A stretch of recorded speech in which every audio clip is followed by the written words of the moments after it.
All four chapters of Ruth today 1, 2, 3, and 4.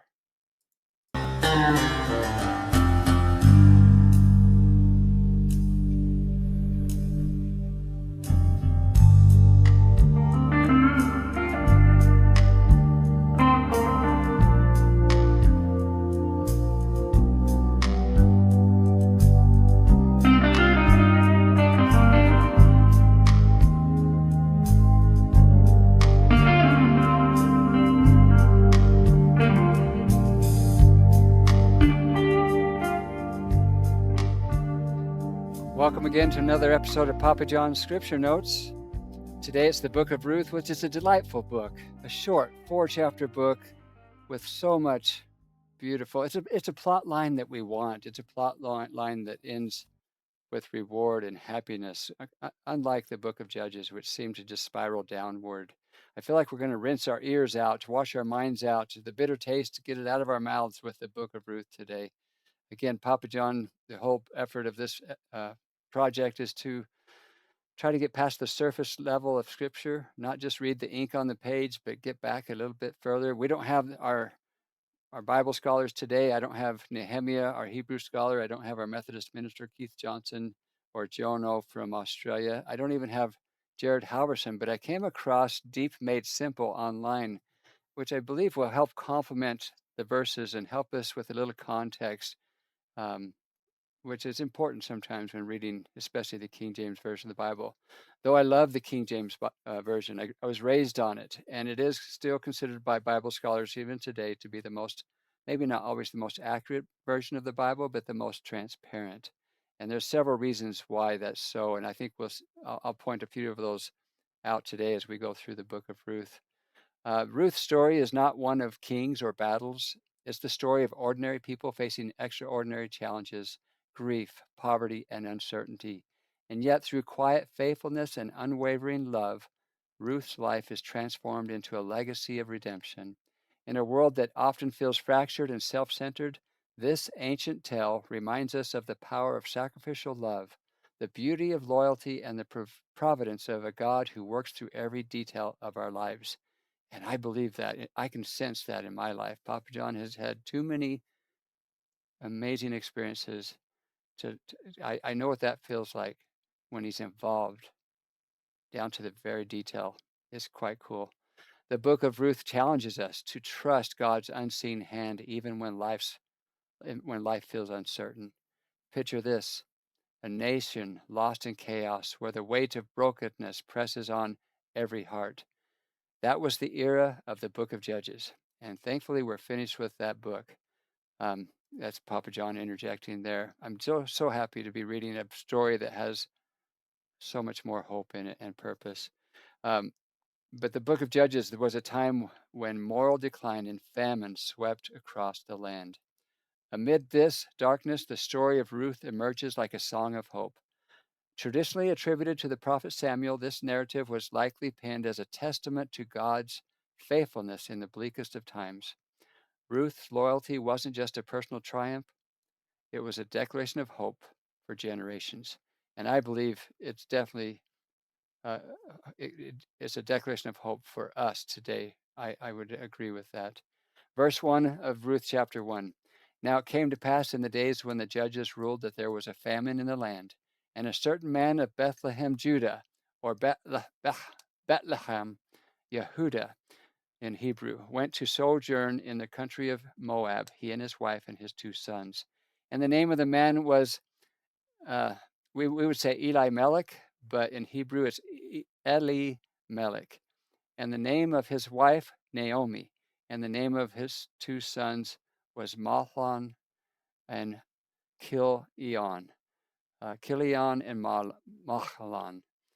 Ephraimites, or Ephrathim in Hebrew, of Bethlehem, Yehudah. And they came into the country of Moab and continued there. And Elimelech, Naomi's husband, died, and she was left and her 2 sons. And they took them wives of women of Moab. The name of one was Orpah, and the name of the other Ruth. And they dwelled there about 10 years. So some time has passed. And Mahlon and Chilion died also, both of them. Wow. And the woman was left of her 2 sons and her husband. Wow, life has taken a turn for the worse. Naomi's journey in Moab began with hope. She and her husband Elimelech fled the famine in Bethlehem, seeking a better life. For a time, it seemed that their choice had paid off. Her sons Marlon and Chilion married Moabite women, Orpah and Ruth, and there was a promise of a future. But in an unthinkable turn, Elimelech was taken. Then one by one her sons also died, leaving 3 women in the lonely shadow of widowhood. Can you imagine Naomi, once a wife and a mother, now stripped of her identity and purpose and stands at the crossroads of despair? And it's not just her. All 3 of these women are now widows. Verse 6, then she arose with her daughters-in-law that she might return from the country of Moab. For she had heard in the country of Moab how Jehovah, now look at that. There it is again. The King James translators gave us a gift. One of the things that they gave us, even though their translation is not always considered the most accurate, yes, though it is the most transparent. Why? Because when we see the Lord, and the word Lord is all capital letters, that's their code. That's their message to us that originally that was the divine name, the Hebrew name of God the Father. And I've restored it with the turquoise blue. I've restored it with the Yod, the Hey, the Vav, and the Hey, and the vowel markers, the Shiva, Cholam, and the Kamatz. It's all back in Scripture, no longer whitewashed and redacted to Papa John. That's exciting. And I love the fact that Naomi is invoking the divine name. And we know that because of the King James translators. Thank you to them. So she had heard in the country of Moab how that Jehovah had visited his people in giving them bread. Wherefore she went forth out of the place where she was, and her 2 daughters-in-law with her, and they went on the way to return unto the land of Judah. And Naomi said unto her 2 daughters-in-law, go, return each to her mother's house. Jehovah deal kindly with you, as ye have dwelt with the dead and with me. And her blessing continues, Jehovah grant you that ye may find rest, each of you, in the house of her husband. So she's wishing them to find new husbands. And then she kissed them, and they lifted up their voice and wept. And they said unto her, surely we will return with thee unto thy people. And Naomi said, turn away, my daughters, why will ye go with me? Are there yet any more sons in my womb, that they may be your husbands? And posterity is so important in their culture. A woman without posterity, unfortunately, bears a lot of pressure in this culture. As today, I'm sure that for some women who have this similar challenge. Now, verse 12 says, turn again, my daughters, go your way, for I am too old to have an husband. If I should say I have hope, if I should have a husband also tonight, and should also bear sons, would you tarry for them till they were grown? Would ye stay for them from having husbands? Nay, my daughters, for it grieveth me much for your sakes that the hand of Jehovah has gone out against me. She feels forsaken by God, yet she invokes his name. I think that's key. A woman of faith on her downstroke. And life can do that to us. It really can. It says here, her words resonate with anyone who has looked at their life and wondered where God is in the midst of the wreckage. The hand of Jehovah has gone out against me. Her pain is real, and her faith feels fragile, but even in her sorrow, Naomi decides to return to Bethlehem, the place where she once knew God's provision, and she urges her daughter-in-laws to stay behind to rebuild their lives in Moab. Orpah weeps and departs, a decision we cannot fault. After all, who wouldn't choose the safer path, the one that offers a semblance of stability? But Ruth is different. She looks at Naomi with eyes full of determination and love. Verse 14, and they lifted up their voice and wept again, and Orpah kissed her mother-in-law, but Ruth clave unto her. And she said, behold, my sister-in-law is gone back unto her people and unto her Elohims. Now, I've strucken out with the strikeout line through the word gods, and I've replaced it with the generic title for lords, or that's like a way of saying in Hebrew gods, but we didn't capitalize it because we're not talking about the God of Israel. So she's going back to her culture, her people, and her Elohims. Return thou after thy sister-in-law. Verse 16, and Ruth said, entreat me not to leave thee, or to return from following after thee. For whither thou goest, I will go, and where thou lodgest, I will lodge. Thy people shall be my people, and thy Elohim, capitalized this time because she's referencing the God of Israel, and thy Elohim, my Elohim. That is touching to Papa John. I love that verse of scripture. I love Ruth for her submissive attitude towards a culture that's different, but a God she senses is real. Do you not urge me to leave or to return from following you, she says. For where you go, I go, and where you lodge, I will lodge. Your people shall be my people, and your God, my God. This isn't just a declaration, it's a covenant.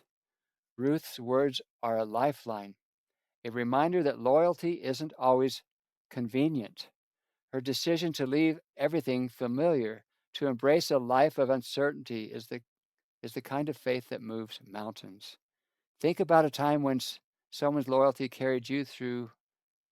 Maybe it was a friend who stood by you during a health scare, or a family member who supported you in the wake of job loss, or a mentor who believed in you when no one else did. Loyalty, like Ruth's, transforms lives. It reminds us that we are not alone in our struggles. Verse 17, where thou diest will I die. Man, she's totally submissive. What a beautiful, submissive yet active faith. And there will I be buried.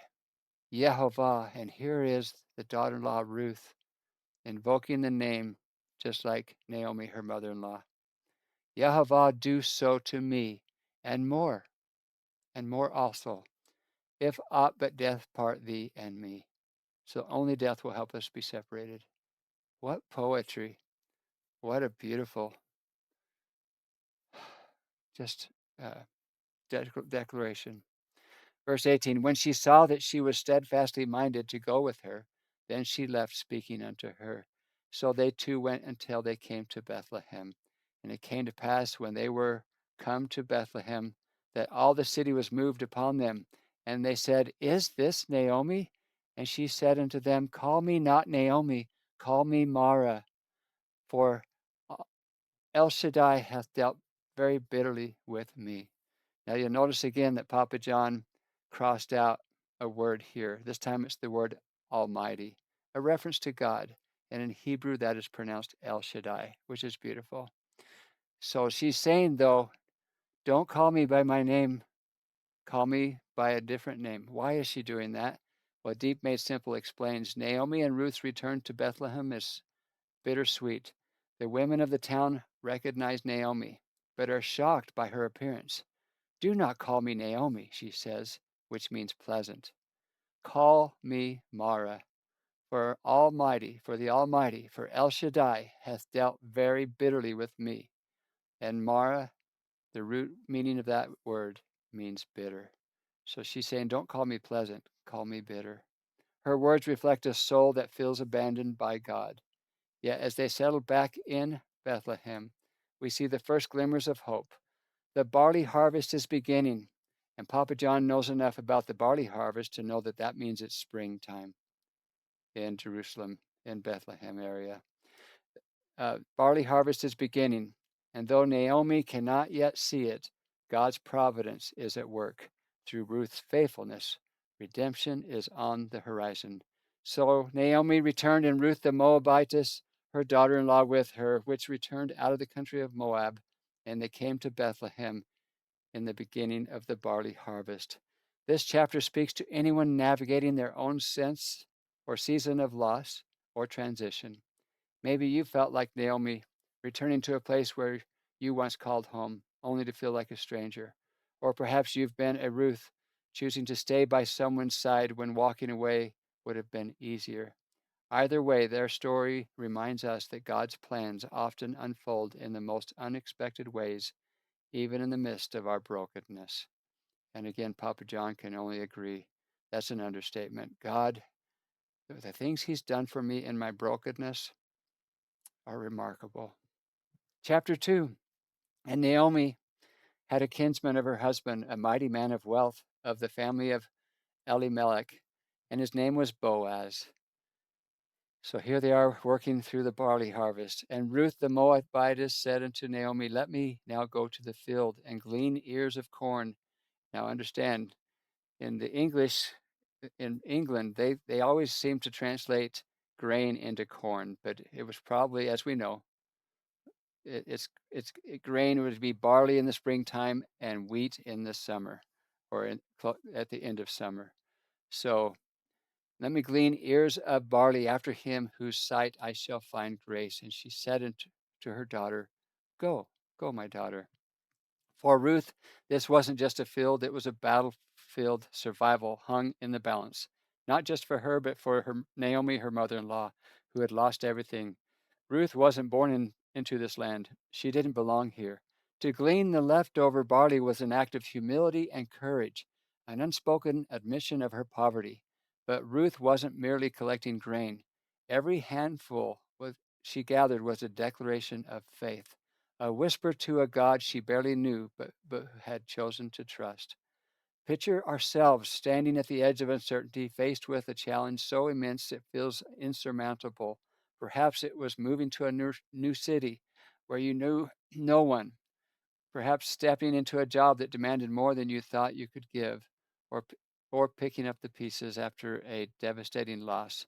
Ruth's first steps into the field mirror our own moments of sheer bravery when we dare to step forward despite the odds.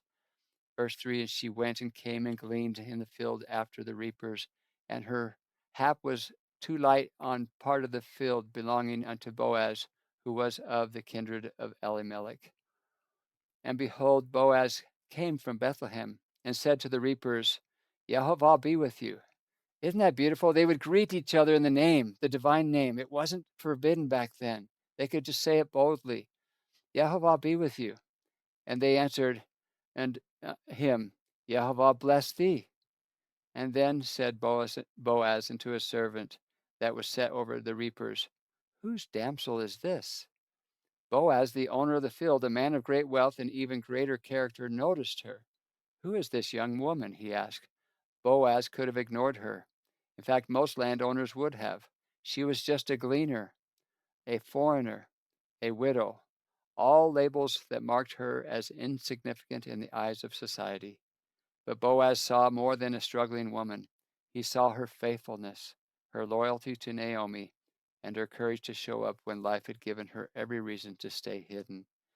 Verse 6, and the servant that was set over the reapers answered and said, it is the Moabitish damsel that came back with Naomi out of the country of Moab. And she said, I pray you. So now Ruth is speaking directly to Boaz. I pray you, let me glean and gather after the reapers among the sheaves. So she came and hath continued even from morning until now, and she tarried a little in the house. So the servant is quoting what she said in the morning when she arrived to work. Then says Boaz unto Ruth, hearest thou not, my daughter? And that's important. I was confused for a moment. You notice that she didn't speak directly to the man first. She waited to be spoken to. And that's consistent with their culture, which makes chapter 3 and 4 even more amazing. And when we see what Ruth is about to do. Okay, let's stay right here. Verse 8. Then said Boaz unto Ruth, hearest thou not, my daughter? Go not to glean in another field, neither go from hence, but abide here fast by my maidens. Let thine eyes be on the field that they do reap, and go thou after them. Have I not charged the young men that they should not touch thee? And when thou art athirst, go unto the vessels and drink of that which the young men have drawn. So he's already looking out for her. Go to the field that's easier, has more to harvest. And I've told the other men to leave you alone. And I think in that culture, that was very important. Remember, women were considered, oh my gosh, I hate to even say this, but a common prayer for a Hebrew, a righteous Hebrew man, he would be heard to pray this prayer. This is not on the page. Close your ears or close your eyes. Listen to just my words. I thank you, God, that I was not born a Gentile, a dog, or a woman. That was a common prayer in this day and age. Unbelievable. But that's how they treated women. Less than a dog, not even, they were personal property if you were married or related. It's just interesting. I love when we get to the New Testament how Christ chooses to make witnesses of his resurrection, not even his 12 disciples. The first witnesses to his resurrection are women. I think there's a message in that. But despite their culture, here we have a righteous man, Boaz, looking out for her. Now, let's continue. Listen, my daughter, Boaz says, do not go to glean in another field. Stay here with my women. I've commanded the men not to touch you. These words were more than protection, they were grace. Ruth, who had likely expected scorn or indifference, now stood under the shelter of a stranger's kindness. Verse 10, then she fell on her face and bowed herself to the ground and said unto him, why have I found grace in thine sight, that thou shouldest take knowledge of me, seeing I am a stranger? She's blown away by the respect shown to her, not only of her humanity, but of her femininity and the danger of being a woman in such a culture and age and time. Verse 11, and Boaz answered and said unto her, it hath fully been showed me all that thou hast done unto thy mother-in-law since the death of thine husband, and how thou hast left thy father and thy mother and the land of thy nativity, and art come into a people which thou knewest not heretofore. And Yehovah, invoking the name, I love it. Yehovah recompense thy work, and a full reward be given thee of Yehovah Elohim of Israel, under whose wing thou art come to trust. He's invoking all the blessings he can muster that God has promised to Ruth. What a righteous desire and invoking of the name of God. 13, and then she said, let me find favor in thy sight, my Adonai. Now she's referring to Boaz personally and calling him my Lord, my Adonai. For that thou hast comforted me, and for thou hast spoken friendly unto thine handmaid. Though I be not like unto one of thine handmaidens. Beautiful. I love this story. And Boaz said unto her at mealtime, come thou hither and eat of the bread, and dip the morsel in the vinegar. And she sat beside the reapers, and he reached her parched corn. Well, actually, it was barley, right? And she did eat, and was sufficed, and left. And when she was risen up to glean, Boaz commanded his young men, saying, let her glean even among the sheaves, and reproach her not.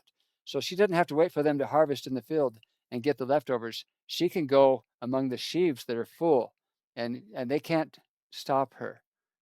He's being very generous, right? 16, and let fall also some of the handfuls of purpose for her. So as you harvest, drop some here and there and leave it for them, that she may glean them and rebuke her not. So he's going to make every effort. He's going out of his way and causing his men to go out of their way to be mindful of her and her needs. 17, so she gleaned in the field until even, and beat out that which she had gleaned, and it was about an ephah of barley. I don't remember how much an ephah is. That might be something you would enjoy doing. I say that to anyone listening, my children, my children's children, future posterity, extended family, and friends. Look up what an ephah is biblically. How much did she get? Because an ephah sounds so small, and they're being so generous. I wonder if it's more than I think. Verse 18, and she took it up and went into the city, and her mother-in-law saw what she had gleaned, and she brought forth and gave to her that she had reserved after she was sufficed. Boaz's kindness wasn't just an act of generosity, it was a tangible expression of God's providence. Ruth's day didn't end with just a handful of grain. By the time she returned to Naomi, her arms were filled with an abundance she could have never anticipated. And her mother-in-law said unto her, where hast thou gleaned today? And where wertest thou? Blessed be he that did take knowledge of thee, And she showed her mother-in-law with whom she had wrought, and said, the man's name with whom I wrought today is Boaz. And Naomi's like, oh my goodness, right? She says unto her daughter-in-law, blessed be he of Jehovah, invoking the name again. Beautiful. Who hath not left off his kindness to the living and the dead. And Naomi said unto her, the man is near of kin unto us, one of our next kinmen. Naomi's face, it etched with years of sorrow, lit up when she heard about Boaz. This is deep made simple. May he be blessed by Jehovah, whose kindness has not forsaken the living or the dead, Naomi exclaimed. But this moment wasn't just about grain, it was about grace. It was a glimmer of God's plan unfolding in real time. The same God who had brought Ruth to Naomi and led them back to Bethlehem was now orchestrating their steps into fields of favor. Consider this. What if Ruth had stayed home that day, paralyzed by fear or doubt? What if she'd given up, convinced that her story couldn't possibly end well? How often do we miss God's blessings because we hesitate to take that first step of faith? Ruth's encounter with Boaz also challenges us to look at our own lives. Are we willing to be like Boaz, extending kindness to those who feel invisible in a world that prizes self-interest? Boaz's generosity reminds us that small acts of compassion can ripple. Those small acts of compassion can ripple into eternity. This chapter of Ruth's life isn't just about survival, it's about transformation. Ruth's faithfulness and courage set the stage for a legacy she couldn't have dreamed of, one that would lead to the lineage of King David and ultimately Jesus Christ. And isn't that how God often works? He takes our ordinary acts of obedience and weaves them into his extraordinary plan. For Ruth, gleaning barley wasn't just about feeding Naomi, it was about stepping into her destiny. And as you reflect on Ruth's story, think about your own fields. What steps of faith is God calling you to take? What kindness can you extend to someone who's struggling? Verse 21, and Ruth the Moabitess said, he said unto me also, thou shalt keep fast by my young men until they have ended all my harvest. And Naomi said unto Ruth her daughter-in-law, it is good, my daughter, that thou go out with his maidens, that they may meet thee not in any other field. So she kept fast by the maidens of Boaz to glean unto the end of the barley harvest and of the wheat harvest, and dwell with her mother-in-law. Now that's interesting. So springtime barley harvest finished, and she stays through the summer to the end of summer and is now helping with the wheat harvest. Just helping us with the context of time. Chapter 3 of the book of Ruth. Then Naomi, her mother-in-law, said unto her, my daughter, shall I not seek rest for thee, that it may be well with thee? And now is not Boaz of our kindred, with whose maidens thou wast? These old English words, they are so tongue twisting at times. Behold, she continues, he winnoweth barley tonight in the threshing floor. So it's funny, when this book is written, we jumped clear to how long she stayed into the end of summer, but right now we're back to a conversation that happened in the spring because we're still dealing with the barley harvest. Verse 3, wash thyself therefore, and anoint thee, and put thy raiment upon thee, and get thee down to the floor. But make not thyself known unto the man until he shall have done eating and drinking. The moonlight bathed the fields in a silver glow, says Deep Made Simple. As Ruth approached the threshing floor, her heart pounding with every step, Naomi's plan echoed in her mind, a plan so audacious it defied logic, tradition, and perhaps even her own comfort. This was more than an errand. This was an act of sheer courage, a leap of faith into the unknown. Naomi's words had been clear. Wash, put on perfume, and dress in your best clothes. Then go down to the threshing floor. Do not let Boaz know you are there until he has finished eating and drinking. The simplicity of the instructions belied the magnitude of what Ruth was about to do. In her culture, approaching a man in this way was bold, almost scandalous. Yet Naomi, wise and discerning, knew that Boaz was a man of honor, a redeemer who could change both their lives forever. And now to apply it to ourselves, can you recall a moment when you stood at the threshold of life-altering decisions? Perhaps it was a job interview, or a difficult conversation, or even a confession of love. Ruth's journey to the threshing floor mirrors those moments when vulnerability and bravery intertwine, pushing us to trust in God's plan even when it feels risky. Verse 4, and it shall be when he lieth down that thou shalt mark the place where he shall lie, and thou shalt go in and uncover his feet and lay thee down, and he will tell thee what thou shalt do. And she said unto her, all that thou sayest unto me, I will do. So Ruth listens to Naomi, and now she's acting on it. And she went down into the floor and did according to all that her mother-in-law bade her. And when Boaz had eaten and drunk, and his heart was merry, he went to lie down at the end of the heap of corn, or we would, as we know, the barley. And she came softly and uncovered his feet and laid her down. And Ruth, as we paraphrase here with the help of Deep Made Simple, as Ruth approached, the air was thick with the sounds of celebration. The harvest was complete, and Boaz, like the other men, had spent the evening eating, drinking, and rejoicing in the fruit of their labor. When he finally laid down to rest near the grain pile, a common practice to guard against theft, Ruth crept closer, her footsteps muffled by the soft earth. And then she did something astonishing. Quietly, she uncovered his feet and lay down. This is no ordinary act. It was a symbolic gesture, one rich with meaning.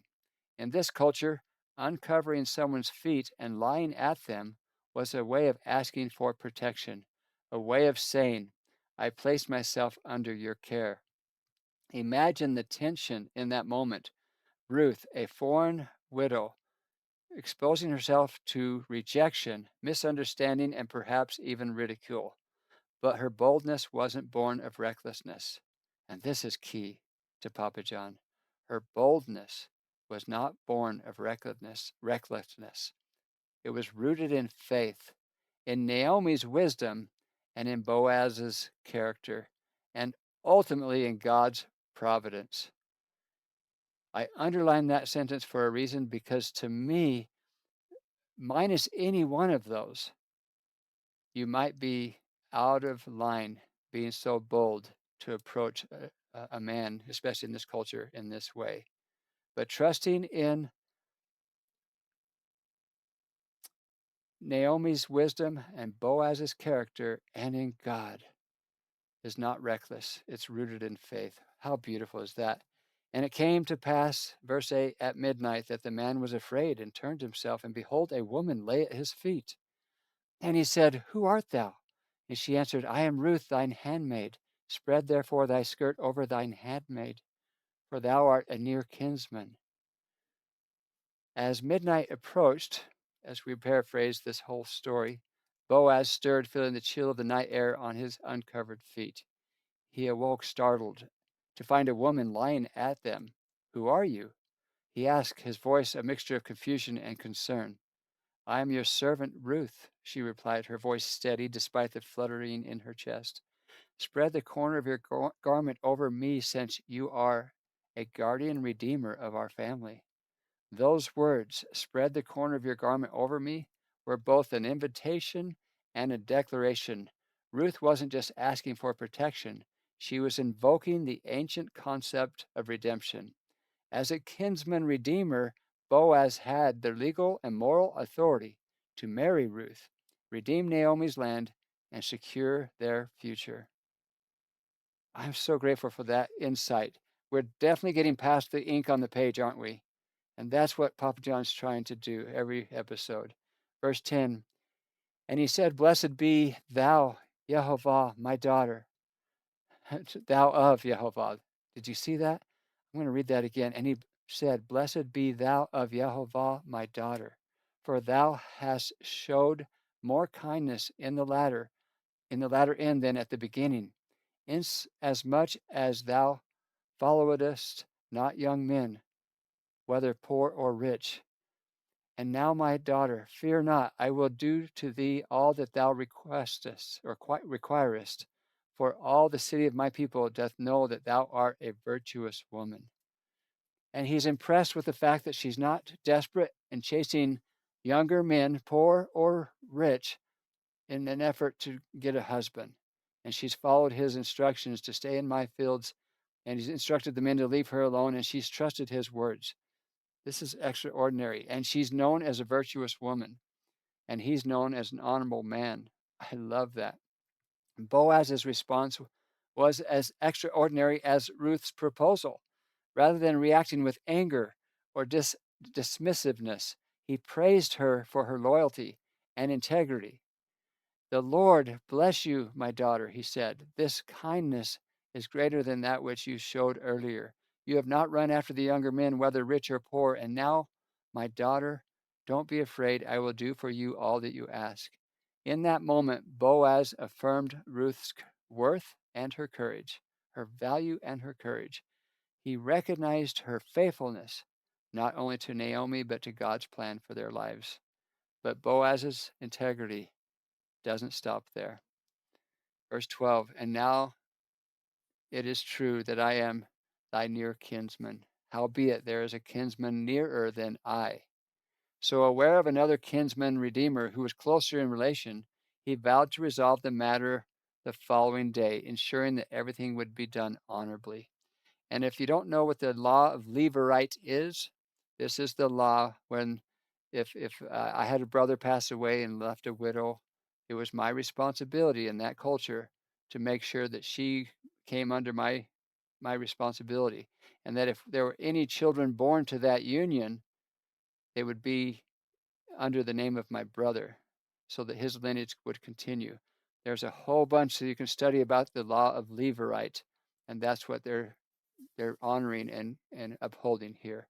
But there might be a closer, and in this case, there is a kinsman redeemer, a relationship, a relative that's closer, who also has this responsibility.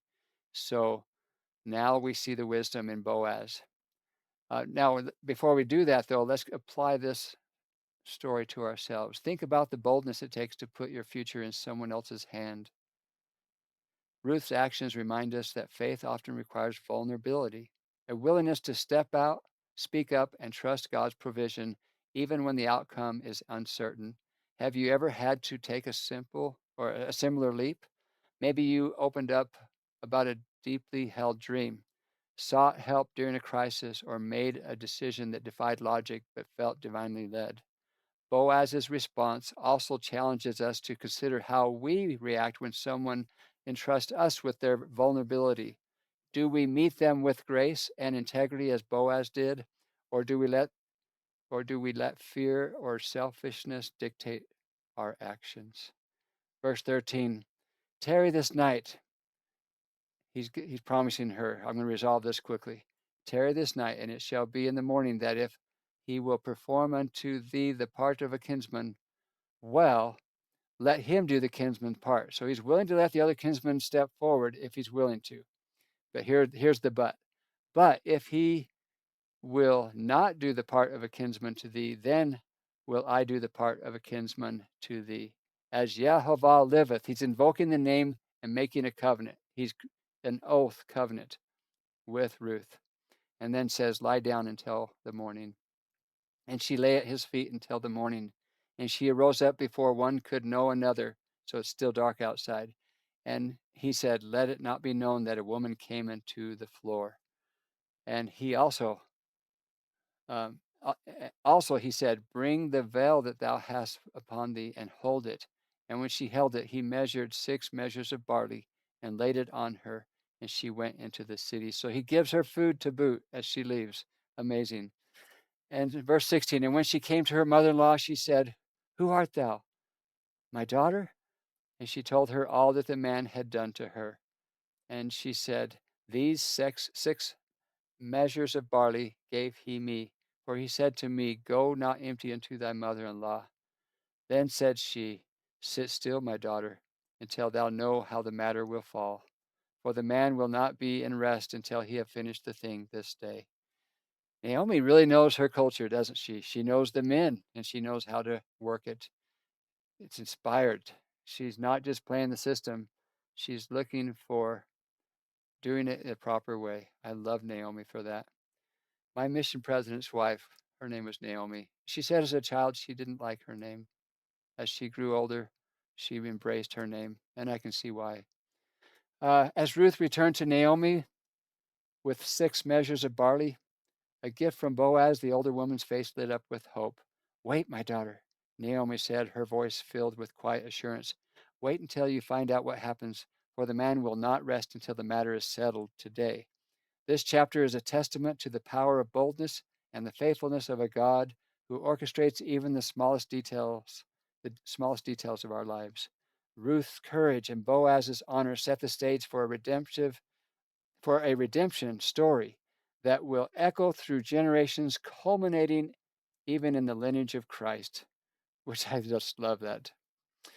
How do we apply this to ourselves? For those who feel they're standing at a threshing floor moment in their lives, unsure, vulnerable, or filled with questions, take heart.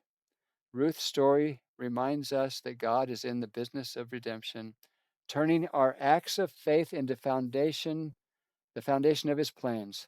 Consider the bold steps you may need to take in your own life. Who is God calling you to trust? What risk is he asking you to take for the sake of his greater purposes? Beautiful. Our last chapter, here we are, Ruth chapter 4. The morning sun cast its first golden rays over the quiet town of Bethlehem, a place that seemed ordinary, yet held the echoes of extraordinary destinies among its stone streets and the market chatter.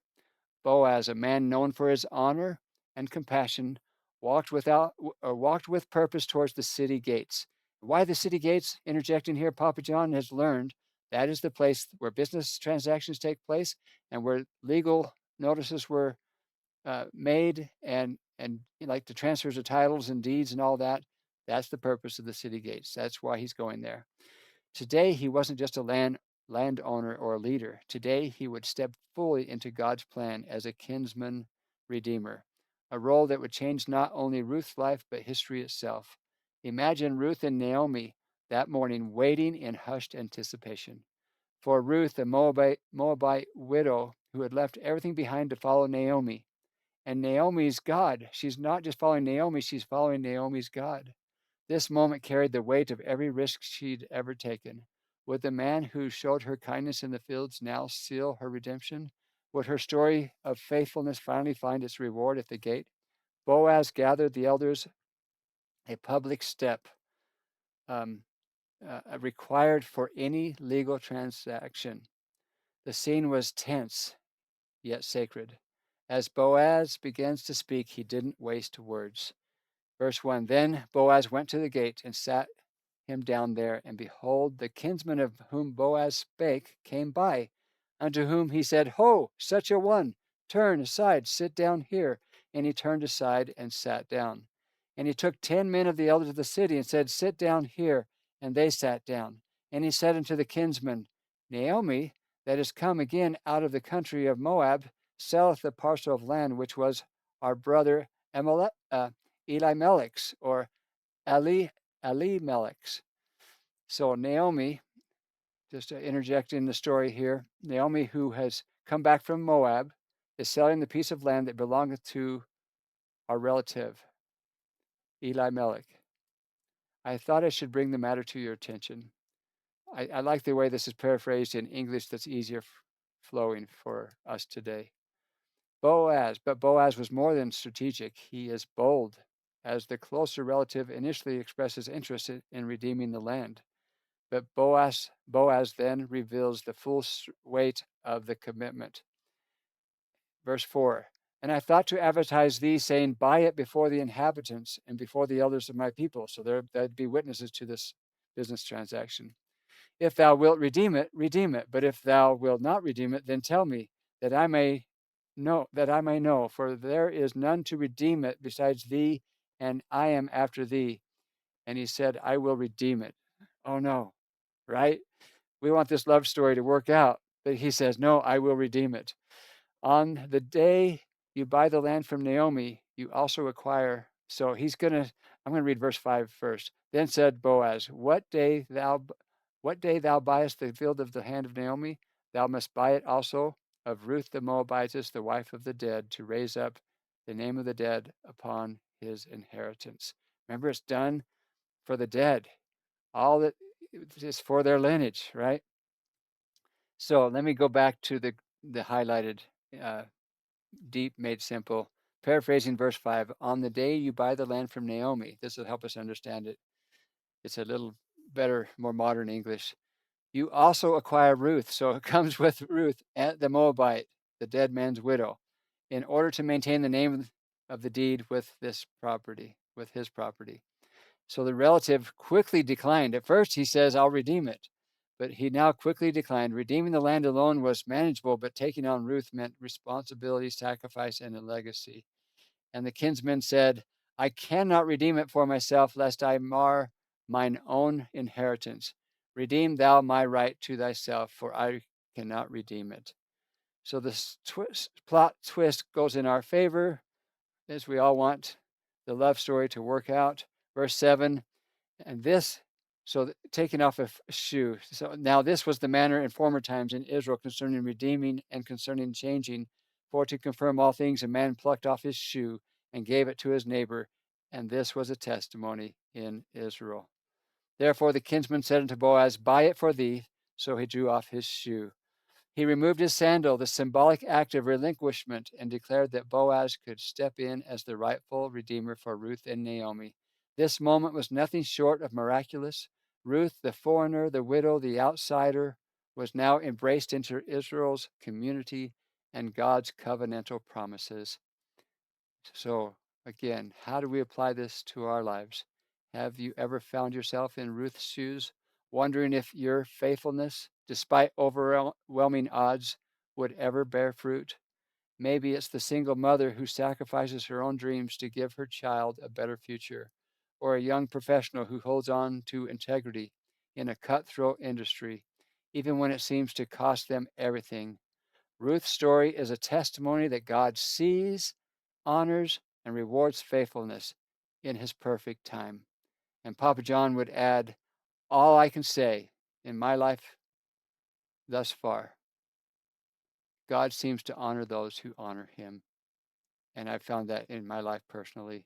Verse 9, and Boaz said unto the elders and unto all the people, ye are witnesses this day that I have bought all that was Elimelech's, and all that was Kilion's, and Marlon's of the land of Naomi. Moreover, Ruth the Moabitess, the wife of Mahlon's, have I purchased to be my wife, to raise up the name of the dead upon his inheritance, that the name of the dead be not cut off from among his brethren, and from the gate of his place. Ye are witnesses this day. And all the people that were in the gate and the elders said, we are witnesses. Yehovah, and they invoke the name as another witness. I love this. Yehovah, make the woman that is come into thine house like Rachel and like Leah, which two did build the house of Israel, and do thou worthily in Ephratah, and be famous in Bethlehem. And they let thy house be like the house of Peretz, whom Tamar bare unto Judah. Of the seed of Yehovah shall give thee of this young woman. It's fascinating to me that they invoke the name of Tamar. Remember Tamar and Judah? And he thought she was a prostitute.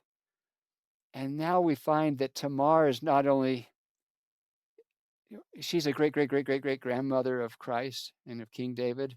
And now we find, so they know his genealogy and they know their history, Rachel and Leah, and they know that this is the same family tree and that she's joining that royal line of Judah. Quite beautiful. Um, and let thy house be likened to the house of Peretz, whom Tamar bare unto Judah. So Peretz was the son of Tamar and Judah, and of the seed which Jehovah shall give thee of this young woman. So Boaz took Ruth, and she was his wife, And when he went unto her, Jehovah gave her conception, and she bare a son. And the woman said unto Naomi, Blessed be Jehovah, I love it, which hath not left thee this day without a kinsman, that his name be famous in Israel. And he shall be unto thee a restorer of thy life, and a nourisher of thine old age. For thy daughter-in-law, which loveth thee, which is better to thee than 7 sons, hath borne him. Wow, what a compliment. And Naomi took the child and laid it in her bosom and became nurse unto it. As Boaz redeemed Ruth, a new chapter began, not just for her, but for Naomi, for Israel, and for all of us. The union led to the birth of Obed, the grandpa of David, whose lineage would one day bring forth the Messiah. Let that sink in. Ruth, a Moabite widow who entered Bethlehem with little more than hope and determination, became the great-grandmother of King David. She became part of the genealogy of Jesus Christ himself. It is astonishing, isn't it? God takes the overlooked, the underestimated, and the broken, and he weaves their lives into his eternal tapestry. Ruth's story reminds us that our own backgrounds, our past mistakes, and even our perceived inadequacies do not disqualify us from God's purposes in our own lives. Redemption often feels distant, hidden, behind layers of pain or uncertainty. But think of those moments when someone stepped in, a friend who loaned a hand when you were drowning in bills, a mentor who saw potential in you when you couldn't see it in yourself, or a community that rallied around you when you felt mostly alone. Those glimpses of redemption are reflections of God's heart, just as Boaz was a reflection of Christ. Even Naomi's story, filled with bitterness and loss, found restoration. She who once said, Call me Mara, because the Almighty has made my life very bitter, now held her grandson in her arms, her heart full of joy. The woman of Bethlehem celebrated, saying, Praise be, all the women of Bethlehem say, Praise be to Jehovah, who this day has not left you without a guardian redeemer. For anyone who feels like they're lost or they've lost too much to ever see restoration, whether it's a broken marriage, a career that's derailed, or a dream that feels forever out of reach, may we not forget Ruth's story and Naomi's story. It's a reminder that God's plans are never thwarted. His redemption doesn't just restore that which was lost, it brings forth something even greater. What would it be like to trust God with your story?